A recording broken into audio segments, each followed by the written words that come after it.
We're just heading into Wilpena Pound, and we found a little turn-off which is quite interesting, which is actually the old Wilpena Basin, yeah. So we were lucky enough to get wind of this one, and we'll just show you around. If you're into Australian history, this is just brilliant. We've got some old buildings over there, which we'll have a look at in a moment. It looks like an old barn over there. Another old shed, sleeping quarters perhaps. And way over there is some horse paddocks. Looks like here's an old hut. Can't even get to look in. Windows are pretty dirty, and again it's all locked up. Old fireplace. And over there is an old barn, I'm guessing. Look at that. Plough, old machinery lying around everywhere. Well, we're currently at the Wilpena station. The pound is further up that way, but at least we get to see this whole area. It's just incredible. Yeah, I think that's the blacksmith house. That's the blacksmith's workplace. Pretty cool. Okay, this is the blacksmith shop, and we'll have a little bit of a look at that. And we pop our heads through the window. Absolutely incredible.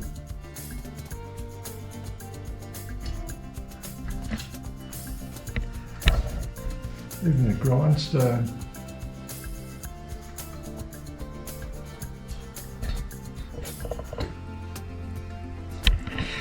We might just go in this way.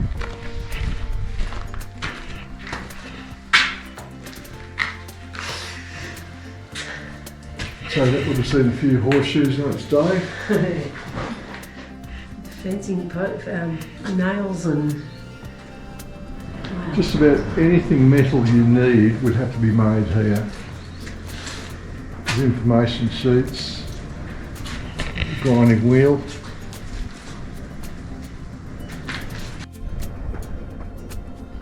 This is the horse stables and saddlery or saddle holding room.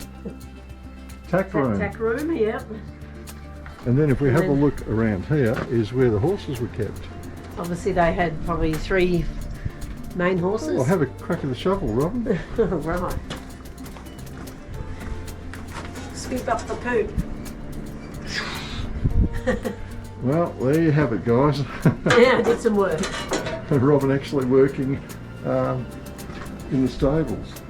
This is really incredible, but seriously, this is a place not to be missed. And this is one of the machinery sheds.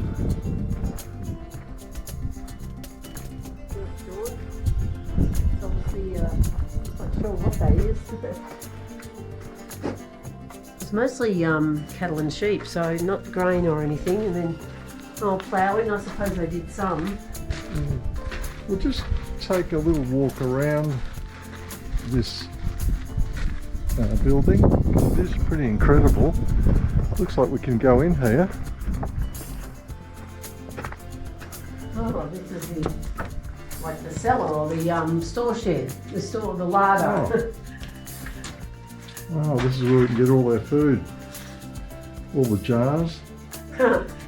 The shepherd's rations. If they were married, a family would get 472 kilos of flour, 93 kilos of sugar and 12 kilos of tea. So that was the rations on that side of things. Wow. But just check it out. The roof itself is a thatched roof. Oh, yeah. And the walls themselves are just, I think, rocks just taken from the creek or around the area and mortared together. And looks like those beams up the top there would have been another storage area because there's a little hatch at the top. Yes. If we go out, might be able to see that hatch from out here. hang on, I've got to step back a little bit. There it is. So yes, there's a platform up there where they probably used to load all that. Yeah, so that was the front of the store, and they had the carts stored in here, and then they've got this big slab of timber. Maybe they were halfway through it before they left. Cutting off pieces up back for whatever. It's pretty incredible. And don't forget all the old farm machinery. Just so much of it lying around.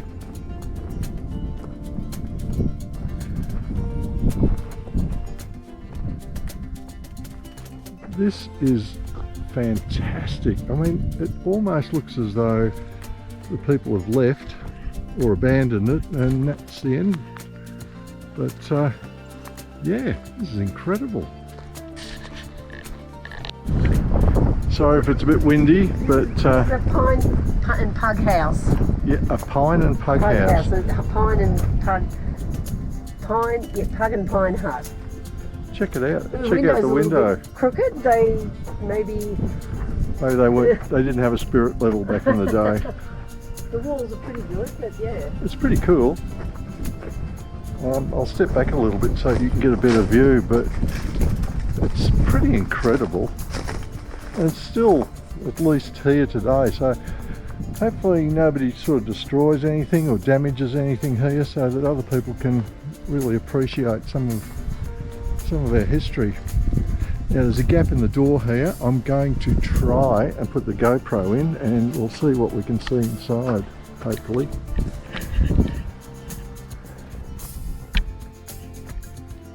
I can only squeeze in so I can't really see what I'm looking at.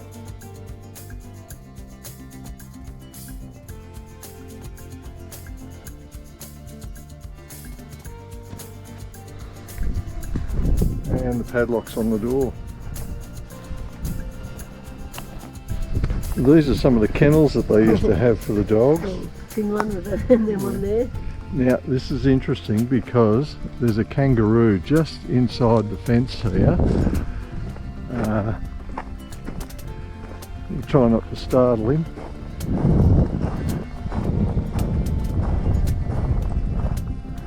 Yeah, beautiful little fella.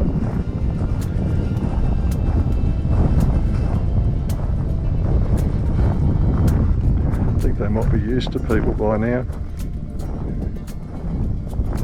Well, maybe not. I don't know.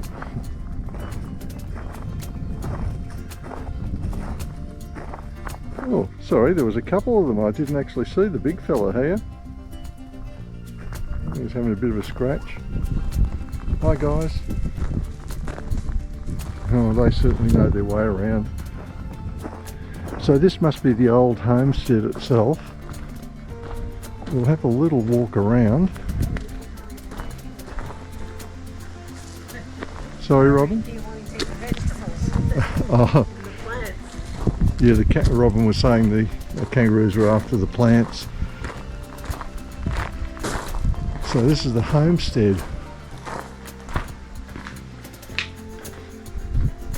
Well, we might as well take you on a little wander. Another kangaroo out there. Gosh, they're everywhere here. I'm just going to take a... Actually, I might step outside if I can, because I think the outside is pretty amazing. Whoa, straight into the sun, that's not good.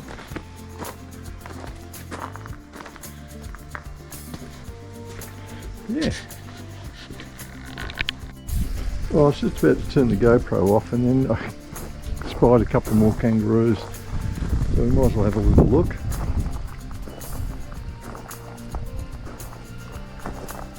I won't get too close. Then there's a couple of fellas lying down here at the moment. I think they're more intrigued with us.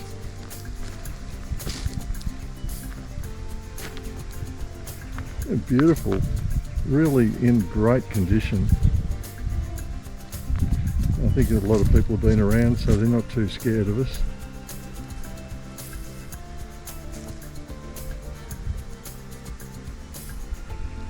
Oh well, we'll let them be. So this is the back of the homestead, and I think Robin's trying to catch a couple of, take a photo of a few birds. So we'll sneak over there and have a look.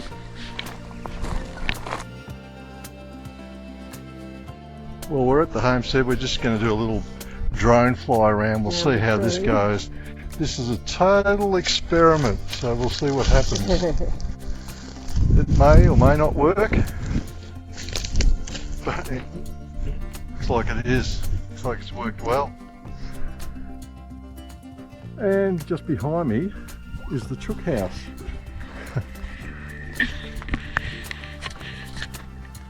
And they've even got a little gate here where the chickens would have done their free run. Lock it up so that, and get locked up at night. so the foxes don't get them. They've probably already introduced foxes as well, as the early people did here. And it looks like a knife sharpening blade or something that's for there. the, dinner for tonight. Yeah.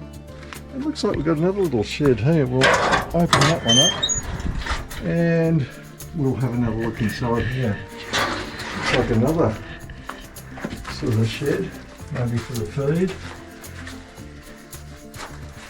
Oh yeah, maybe get the feed here or something. And oh boy. yeah. I'll tell you what, this filming can be awfully dangerous. I just got bitten by a bull ant before and not impressed. But it was worth it. It was worth it. This place is just incredible. I'll just show you back at the, if you have a look at some of these old trees, they're pretty stunning too. That was the tree we sort of flew around just before. There's the house. And look at all the gums by the river that normally would flow. As Robin pointed out, this would have been flowing back in the day when this place was really buzzing.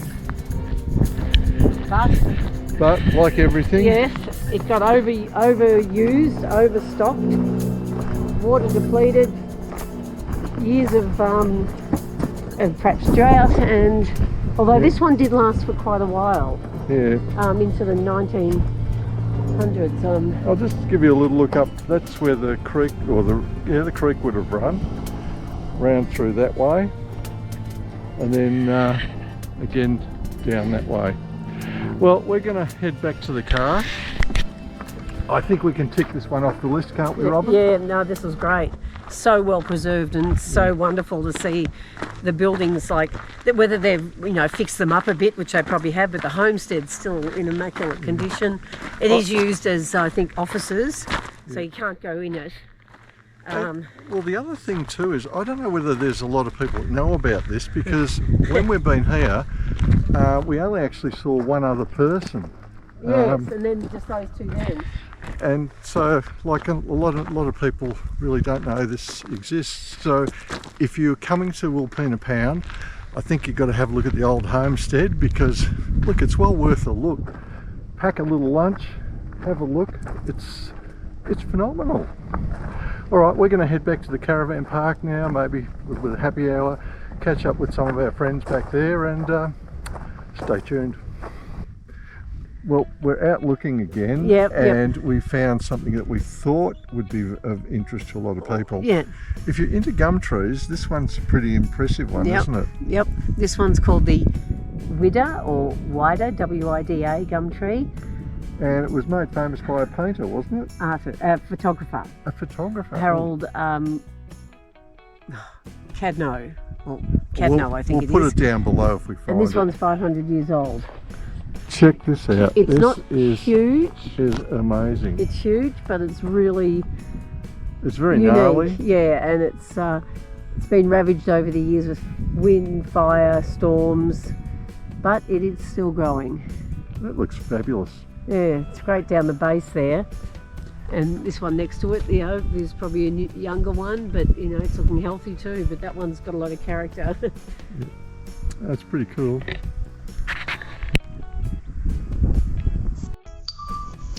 Well, we've had an awesome day today. Yep. We've checked out some amazing scenery here. Yep, we have. And we've just come across this tree. We thought we'd just do a little bit of a drone around it, just to see what it looks like. It's a bit like the tingle trees in Western Australia. In WA, yeah. It's pretty awesome, this place. I think we'll be back here. I'll just take a quick video of the name plaque of the Wida Gum Tree. And if you want to pause the video and actually read a little bit. So it's a river red gum that we call it, but the Wida is obviously the indigenous name given to it.